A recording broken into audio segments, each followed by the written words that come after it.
Kitco News special coverage of the Gold Forum Americas is brought to you by New Pacific Metals and Silvercorp Metals.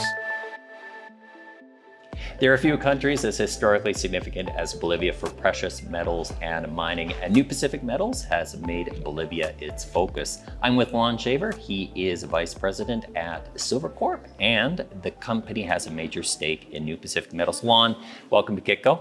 Thanks, Michael. It's a pleasure to be here. Let's step back and look at Bolivia. Why is the country so significant to mining? Well, it's significant because of the long mining history. I mean, mining began there in colonial times. The Cerro Rico deposit, which is not far from New Pacific Silver Sand Project, for example, is one of the largest silver producers in the world. It's estimated to have produced over 2 billion ounces of silver. And mining remains deeply ingrained in the country's culture, and the government is familiar with mining and supportive of mining projects. What are you focused on in the country?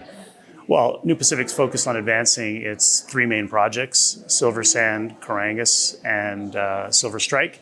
Silver Sand is the flagship. It's the most advanced. It has a sizable and high-grade silver resource that's expected to be developed as an open pit mine. Carangas is a new discovery which really has advanced very rapidly from first assay results earlier this year. And the company's looking to repeat that success at Silver Strike, which just delivered some good news in terms of gold assays last week. Bolivia's had its challenges in the past. Right now, can you bring us up to date? What is it like working in Bolivia? Well, I think everyone knows that Bolivia moved to a more socialist government 15 years ago. But since that time, I think there's been reasonable stability, and especially compared to other countries in Latin America. And what we see in terms of operating with the government, there's a high degree of support for mining at different levels of government. And really, they've identified mining, because it's still a significant contributor to the economy, they've identified mining as really an opportunity for economic development, and have designated to have 5 new mines in the country by 2025. I was talking to your VP Exploration before the interview as well too, and I just want to emphasize that point. There's a lot of people that have come to the country right now, and then there seems to be a real mining culture that's developing. Yeah, and I think New Pacific can take a lot of credit for that, for having been a bit of a pioneer and having done great work in a short period of time, in particular with that Silver Sand project. Talk about your funding. So the company currently has $29 million in cash as of June, based on the rate of spending. Should finish the year at with about $20 million. Started the year with a budget around $16 million, so it's been a pretty sizable program.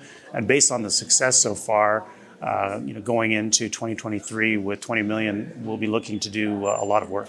And of course, you're supported also by Silvercorp Metals as well too, which is has operating mines. Yes, Silvercorp has just over 28% stake in the company. Pan American's also a sizable shareholder, just under 10%. Third largest shareholder is the CEO. Talk about the management team. Yeah, so the CEO, VP Exploration, and the country manager all have in excess of 25 years in the mining business from a technical standpoint. So that's been great. And they've been the people involved in securing the projects and doing the good science to get the projects to where they are. CFO has over 15 years of mining, accounting, and reporting experience. And the VP Corporate Affairs is a Bolivian with over 15 years in international trade and relations, government and investor relations. So really a very solid team for doing what needs to get done in Bolivia. What are the milestones over the next 12 months? Well, the milestones really are tied into the 3 projects. Silver Sand is expected to have an updated resource imminently, complete a PEA by the end of the year. So those will be big milestones. Going into 2023, that'll be the beginning of the permitting process, and also to complete a pre-feasibility study. And the objective is to be in construction in 2024 and in production by 2025.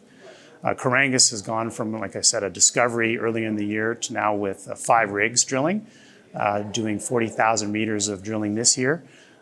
Probably do between 20 and 30,000 meters more drilling at the beginning of next year, leading into a first resource estimate by year end. And lastly, Silver Strike, really with so far just one rig drilling, but very good results. We would expect these assays to continue in an expanded program for 2023. Lon, thanks for speaking with Kitco. Thanks, Michael. It's been a pleasure. My name is Michael McRae. You're watching Kitco Mining here at Gold Forum Americas in Colorado Springs. Kitco News special coverage of the Gold Forum Americas is brought to you by New Pacific Metals and Silvercorp Metals.